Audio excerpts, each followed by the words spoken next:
My mother snapped in the middle of an argument with my father, abducted me from my own home, even though my dad was screaming at her, "Don't you take our kid out of this house, Linda, don't you take her out of this house," and takes off with me down the street at midnight. It's pitch black and the cops have to come pick us up and they find us a mile down the road. Did I mention I was 4 years old and I had a fever? Yeah, so anyway, sorry about not having a video last week. I really needed a break. You see, my body's been falling apart. Let me fix my hair for a second while I tell you about it. The moment I entered my 20s, my body decided that we were 80. I'm only 26 and I've got a roster the size of the Bible of new aches and pains that appear every day. Currently, my back is injured. Why? From sitting. I was sitting weird. Last month, I injured myself sleeping because I slept weird. Don't even get me started on my wrist. I've got carpal tunnel because of Red Dead Redemption 2, pounding X to get my horse to move. Why can't I just hold R2 for my horse to run when my weapon isn't out? Why do I have to spam X? And there's no option to make it any other button? Hi, I'm the Rockstar Devs. Oh, we want it to feel realistic when you're riding on your horsey. We want you to feel like you're really galloping, so we make you hit X to do it. Tell me, Rockstar, what's realistic about this?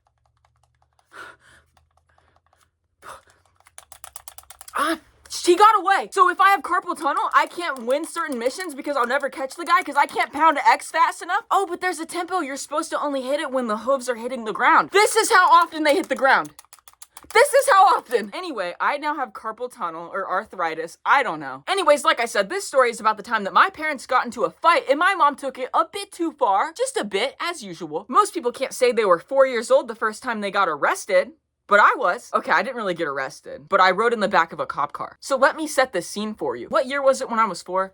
98, 99, 2000, 2001. It's 2001. Not a lot of good memories from that year here in America, I'm gonna be honest. You know what, now that I think about it, this likely happened in 2002 because I didn't turn 4 in 2001 until November 20th, because that's my birthday. So yeah, I was 4 in 2001, but for like 5 weeks. I wasn't even in kindergarten yet when this happened, to put it into perspective. It's late at night, my parents have been grouchy at each other all day, that's normal. My example of love was constant complaining, okay? I'm just focused on eating dinner, having bath time, going to bed. I get put to bed. The fighting never ceased, okay? They're still yelling outside the door, and I fall asleep without a problem because their constant arguing and throwing of insults at each other was like music to my ears at that point. Forget lullabies, in my house you were screamed to sleep. I also think they were throwing stuff at each other that night. I can't really remember for certain. Whatever they were arguing about, they were ticked. That's all I know. I can't remember what it was. I was 4. So that's the first part of the story, okay? My parents are in a bad mood. I know this. I just focus on my bedtime routine. I get put to bed. I fall asleep. Now, this is why I always thought that this happened at like 9 or 10 p.m. My dad, when I brought this up, said, no, it was like midnight or 1 a.m. My mom comes in and wakes up 4-year-old me. And I think it's like 9 or 10 p.m. because that's when I was just laid down for bed, okay? So it's midnight at this point. It's not 9 or 10, it's midnight at this point when my mom comes into my room and wakes me up. I remember being really confused as to why she was in there because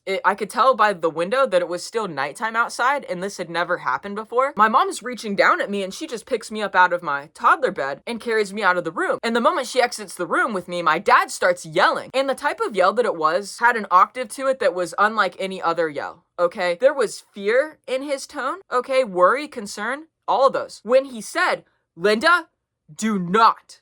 You put her down right now. You do not take her out of this house. And she goes, I can do whatever I want. She's still holding me, by the way. I can do whatever I want. She's my kid too. If you take her out of this house, I'm gonna call the police. Do not. And my dad was scary at this point. I don't know anything about anything. I'm 4. I just know my parents are fighting and they put me to bed and now I'm up again.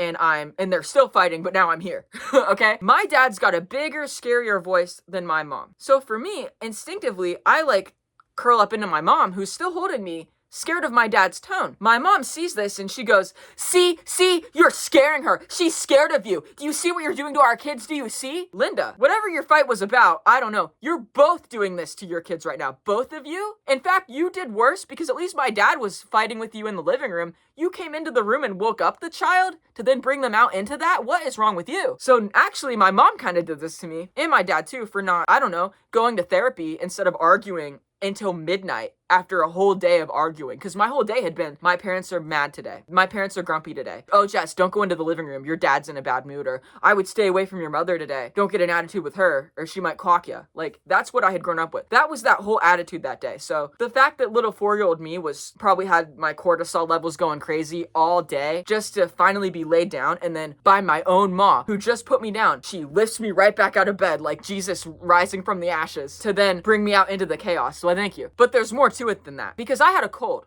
Okay, I was sick when this is all happening, so I really needed my rest. The last thing I needed was to be woken up out of sleep and stressed out by my parents' argument. But that's what they did, and so that's why my dad was even more concerned. Like, he doesn't, A, want his wife to run off while she's mad with their kid. That's how people end up on crime shows. That's how red rooms happen. And B, he knows that I'm sick, and also it's the middle of winter, and also it's midnight. So, of course, he doesn't want his 4-year-old out there in the elements while sick at midnight. What dad wants their sick 4-year-old out in the elements at midnight when it's freezing? Not any good dad. My mom doesn't care, though. It's my kid, too. You don't have a say on what I do with my kid. They go back and forth like this for a bit, and I'm scared. I'm still scared when my mom sets me down, gets on my level, and looks me in the eye, and I'll never forget this. Don't worry, Jess. Do you want to go to Matthew's? Let's go to Matthew's right now. Matthew was the autistic boy about 3 miles down the street that my mom would babysit. Imagine you're 4 years old, and your mom, who just put you to sleep, comes back in to wake you up and tell you, hey, psych, you're not actually going to sleep for the night. We're going to take you to your best friend Matthew's house to play. I've never been to Matthew's house to play before, let alone having gone there at midnight, let alone doing that instead of sleeping. You want me to go play with my best friend right now, even though it's not day?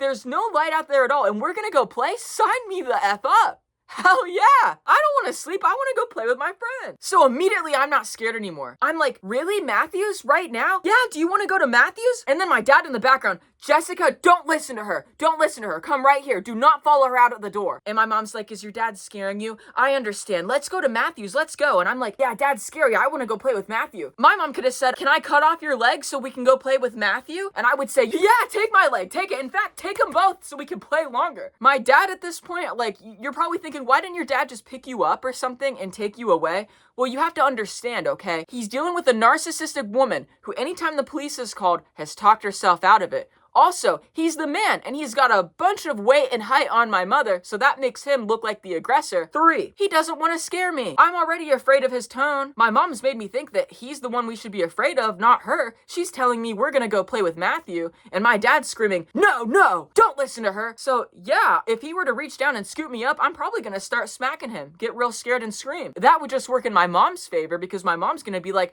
well, just ask my 4-year-old. She was scared of her dad too, weren't you? Weren't you scared of him? Which is what my mom would do all the time, which is probably why the cops didn't believe us in later years and thought that, oh, I was just acting out because when I was a little kid, I was always scared of the dad, not the mom. Cops are so gullible and stupid. I just know for a fact if my mom actually succeeded in doing anything, the public and the town would blame my dad for staying and not the police for not doing anything. I hate Lancaster police. That's Lancaster, Ohio, Fairfield County Police Department that didn't do their job with my family ever. So my dad understandably doesn't know how to act. He doesn't know what to do because whatever choice he makes, he's gonna look wrong because he's the one with the Dian balls and she's the concerned mother who's crying and freaking out. She's a woman in distress, so they're gonna believe her. Because why would the mother lie? Why would the mother ever hurt her kids? It happens. My dad feels like he's between a rock and a hard place, okay? He's stuck between the lack of a reaction of the police and the overreaction of my mother. I don't know why there's so many little particles, but it's really making me mad. I have a husky and 5 cats, so there's just always gonna be hair. I'm sorry, I'll never have the perfect pretty set like everyone else. And God don't I know it. Because I'm a perfectionist with ADHD, and it bothers my PDA is getting triggered by the fact that these particles in the air won't stay. Just float on the ground where you were. You don't have to kick up just because I'm telling a story. I'm like one of those music teachers in front of the class. What is it called? Is this conducting or something? I'm conducting dead skin cells and dog hair. Anyways, my mom's at my level saying, hey, let's go hang out with your friend Matthew. And my dad's up at his level screaming. So I'm like, yeah, mom, I'm going with you. I ignore my dad who's screaming, pleading with me not to go with my own mother, thinking that he's just totally lost his mind. And I go with my mom who ironically has actually lost her mind. I just don't know it because I'm 4 and stupid, and why wouldn't I trust my mom? So I go with mom. My dad was a truck driver at this time, so I wasn't that close to him. I would see my dad like once a week. To also put that into perspective, so that's another reason why at 4 I didn't understand that my mom sucked. I know there's going to be people in the comments like, oh my God, why didn't you listen to your dad? I was 4. I was 4, At 4, you are still very instinctively programmed to run to mommy because mommy's your protector, okay? We're monkeys at the end of the day, okay? I had monkey brain. I don't even think I was aware consciously that I was a human being, a person yet, okay? I was still like this with mommy. So me and mommy like this go out the door. She's holding me by my little hand at this point, and it's cold, okay? I can't remember if she had me put a coat on or not. I really don't know. I just remember my dad yelling, my mom talking about Matthew, and us going out the door. She's holding my hand. So I remember it being cold. I know it was winter though, so even with a jacket on, it still would have felt cold. So I don't want to say that my mom kidnapped me without a jacket, but I don't remember if there was or wasn't one. And my dad's dead, so I can't ask. She walks me down the driveway. Now our driveway, our front yard at my childhood home is the size of a football field. We walk down this football field essentially, and then onto the road. We didn't make it 400 meters down that road. Matthew lives like 3 miles away. And even at 4, I was kind of confused because we get to the end of the driveway and I'm asking my mom like, oh, like, aren't we gonna take the car? Aren't we gonna go for a ride? And she's like, no, we'll walk there. Remember, she still got my hand. No, come on, Jess, we'll just walk there. Come on, hurry, before your dad follows. And in that moment, I knew we weren't making it to Matthew's. Like, I'm 4, but I'm not an idiot. I'm an autistic 4-year-old. So I'm already going through all of the barriers in my mind, okay? First one being is Matthew isn't right down the street like my godparents are that we can walk to, okay? As a 4-year-old, I was picturing the route to Matthew's in my head, which was a mile straight, and then you turn left, and Matthew was 2 miles down that road. So it's do. But I knew how long those straights were. There were 2 straights to Matthew's house, and both of those straights, this one and this one, long.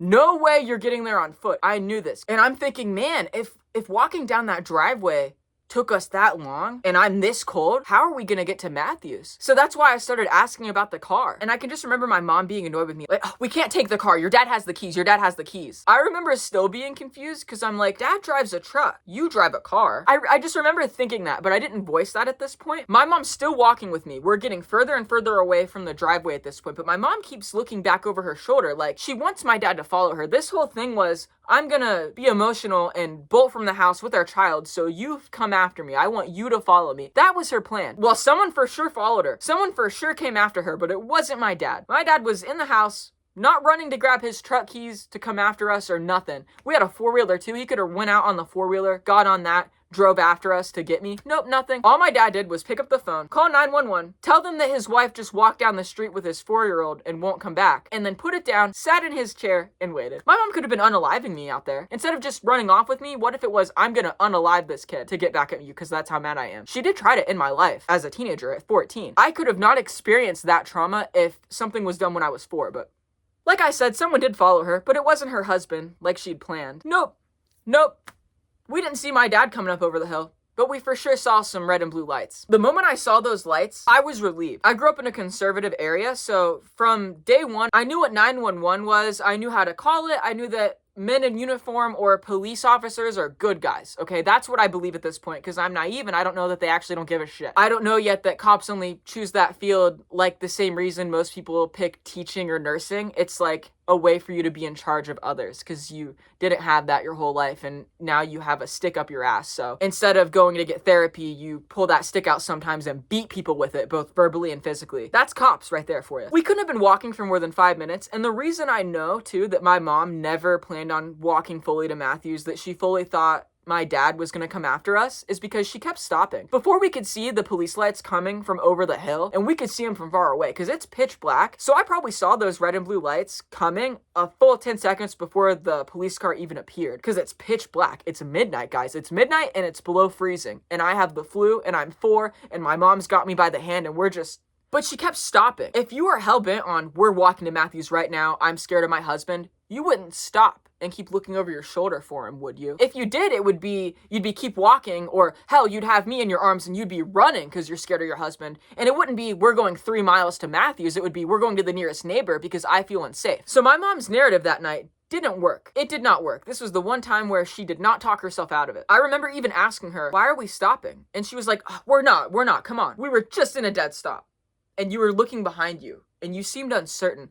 if we're just going to Matthew's, why is my mommy so uncertain right now? Why is she being so weird? Yeah, dad was a bit grumpy, but maybe he just doesn't want me to hang out with Matthew. My parents would get mad at you for random things. Maybe my dad is choosing to make Matthew a negative thing at this moment. There were times where my dad would decide one day that something bothered him that didn't previously. Like one time, he decided that me playing pretend was annoying. I was in the corner of the living room playing with dolls, and he just got annoyed maybe by the volume of how I was playing or just me being in the room in general. I don't know. I wasn't screaming that loud. I'm just talking to my dolls. And he asked me, "What are you doing?" And I'm like, "Oh, I'm just playing pretend." And he's like, "Aren't you a bit too old to play pretend?" And at the time this happened, I was like 7. And I went and told my mom that my dad said that I shouldn't play pretend. And my mom was like, "You can play pretend. Why would we give a damn if you play pretend or not? Like, go away. I'm on the phone." So it was just weird little things like that. And even at 4, my dad would suddenly decide, "I don't want you or that stuffed animal in my sight. F off and play in your room. I don't care if you play out here every day with that stuffed animal. I don't want to see it today or ever again." So I thought it was, oh, my dad hates Matthew now, which he did hate. He did hate Matthew. He also hated Emma and Reese and any kid my mom babysat. I'm thinking my parents just hate kids and they just had us because that's what you do. I believe that my mom wanted to have a daughter so she could dress it up in girly things and put the daughter in pageants and post the pretty daughter on Facebook, but I don't believe that she had a kid because she wanted to raise a good human or have a bond for life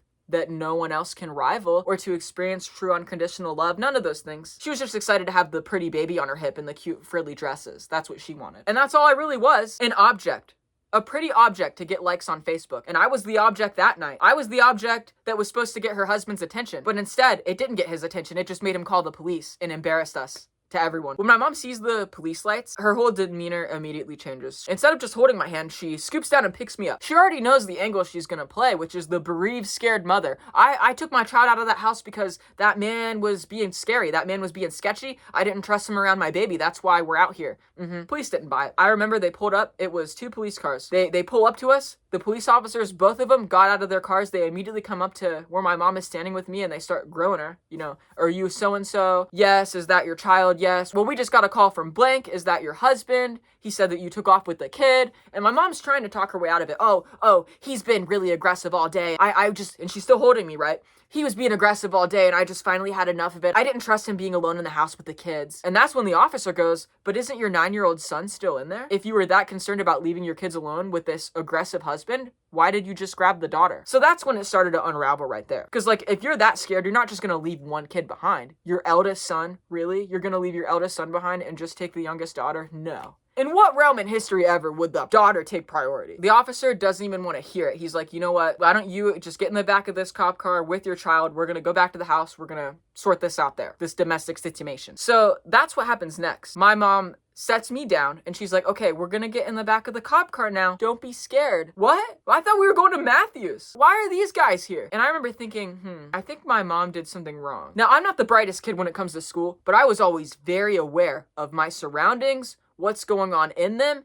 and who are the ranks of everybody. I knew that the police are the good guys and they're here to help. Cops come because of things that adults do. And if the cops came to us and not to dad, they came to us, that must mean that my mom did something wrong. Because if my dad was truly the bad guy, they would have went straight to the house, right? So I'm not afraid to get in the police car. I remember just hopping right in. It was a bit scary at first because it was pitch black and it was pitch black in the car and you have like the bars separating you from the guys up front. So even though I know that I didn't do anything wrong, I still remember feeling like, okay, this isn't the place you want to be sitting in the cop car. This is where the people sit when they do something wrong. So I remember battling with that. Like, they're telling me it's okay and to get in the back, but the back is where you go when you do something wrong. So my mom must have really messed up. My mom gets in after me and then one cop gets in with us and then the other cop goes back to his car and we do the short drive back home, which we didn't even make it to my godparents' house. My godparents' house, which was like maybe 2 football fields away from where our driveway starts, we didn't even make it that far, like even halfway. So my mom was really dragging her feet. She never planned to run off with me anywhere. She really thought that her husband would chase after her and that's how she would get her way. But no, he called the police on her. So the ride back is probably less than a minute. Like, it's short. Like,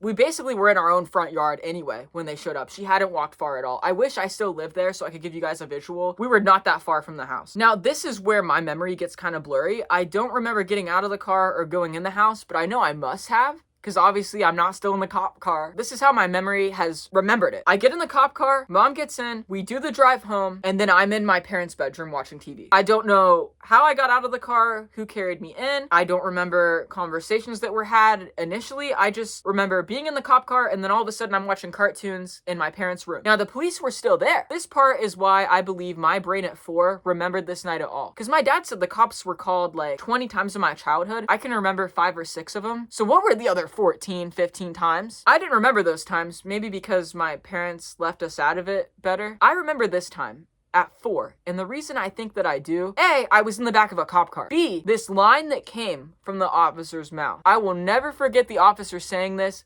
It terrified me. It made me think that I had done something, that I had to be perfect, or I was going to be taken away. And you know what? My mom used her own mistake to hold that over my head, to get me to behave. She used the fact that I'm an idiot 4-year-old child who doesn't understand the semantics of that situation and what was really going on, that it was actually a threat to her, not about me. She used that. The cop said to my mother, as I was watching SpongeBob, just in the other room, they were standing in the hallway. They were only 10 feet from me. And this cop says to my mom, you need to watch your behavior, because this is the type of thing that gets kids taken away from their parents. I remember immediately freezing, and I was no longer listening to what was going on the cartoon. I was listening to my mom and the cop in the hallway. What do you mean I'm gonna get taken away from home? What do you mean? I'm confused. Okay, my parents have been grumpy today. My parents have been having some tantrums. Why would I be taken away just because of that? It doesn't make any sense. You don't get arrested for tantrums. Oh, by the way, if you guys are wondering about my shirt, it's Jesus, and it says, be gay, do crime. This one makes the Christians really mad down below. They'll be like, that shirt is blasphemous. How dare you wear that shirt? You guys wear crosses every day, and I have to look at them, and you don't see me complaining. I can wear whatever shirt I want. But you don't have to like put your agenda in our face. You guys literally meet at church every Sunday to reassure everybody that you're still religious, okay? I've never been to a queer meeting. My mom would hold that over my head. That comment the officer made. You heard what the officer said. You better quit coloring on the wall or you're gonna get taken away. That, for 2 years after, that was like her favorite line. You're gonna get taken away from me. Imagine being so narcissistic that you mess up bad enough that the public becomes aware and your image is everything. You want to be seen as the perfect mother, the perfect wife.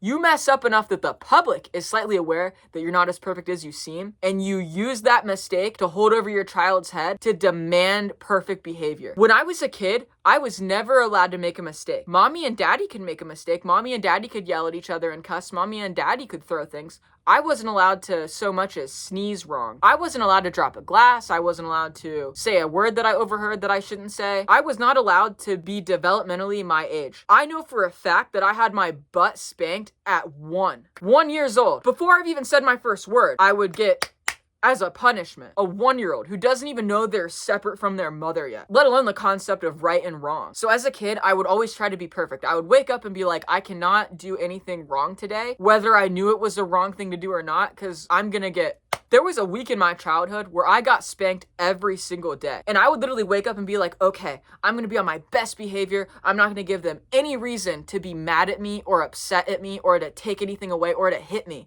I'm gonna be so good today. And at some point, by 3 p.m., I will have done something to irritate or aggravate my parents. And then I get spanked for it. You know what? Now that I think about it, I would never get punished for actually doing a thing wrong. I would get punished for how much it irritated my parents. It was never, we're punishing you because we want you to learn not to do this thing. They would spank me because I did the thing near them and they had to see it. And it was annoying. I remember what my mom said back to the officer. Oh, please don't take my kids away. Please don't take my kids. Oh, now you care about both your kids because you just left your older son with the aggressive husband. They explained to her that even though it is your child, the husband has a right as to where we're taken. So if the dad doesn't agree that we can be taken out the door, then you can't take us out the door like that. Like you can't do that. We're not 12 years or older where you can choose who you go with. Like I'm 4 years old. My dad has the right to know where I am. And understandably, he's gonna freak out when his wife, who's having a psychotic break, runs off with their sick 4-year-old into below freezing temperatures at midnight. My dad had every right to call 911. I just disagree with one thing. You should have called 911 and followed us out there.